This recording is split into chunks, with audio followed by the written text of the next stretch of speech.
ठाणे महानगरपालिका शाळा क्रमांक 23 येथे शैक्षणिक वर्ष 2026-27च्या पहिल्या दिवशी आयोजित शाळा प्रवेशोत्सव कार्यक्रमात उपमुख्यमंत्री एकनाथ शिंदे यांनी विद्यार्थ्यांशी संवाद साधला.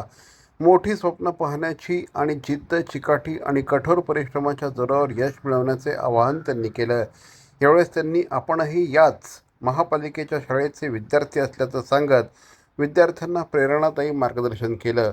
उन्हाळ्याची सुट्टी संपल्यानंतर पहिल्याच दिवशी आयोजित कार्यक्रमाला महापौर शर्मिला पिंपळकर तसंच महापालिका आयुक्त सौरभ राव, अतिरिक्त आयुक्त संदीप माळवी, नगरसेवक राम रेपाळे, संध्या मोरे, त्याचप्रमाणे मुख्याध्यापक दीपक मोराळकर यांच्यासह अनेक मान्यवर उपस्थित होते.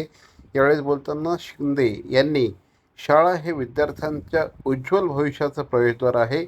पहिल्या दिवसाचा उत्साह कायम ठेवत विद्यार्थ्यांनी हसत खेळत आनंदाने शिक्षण घ्यावं. शिक्षण ही नोकरीची नव्हे तर चांगला नागरिक घडवण्याची प्रक्रिया असल्याचं श्री एकनाथ शिंदे यांनी सांगितलं.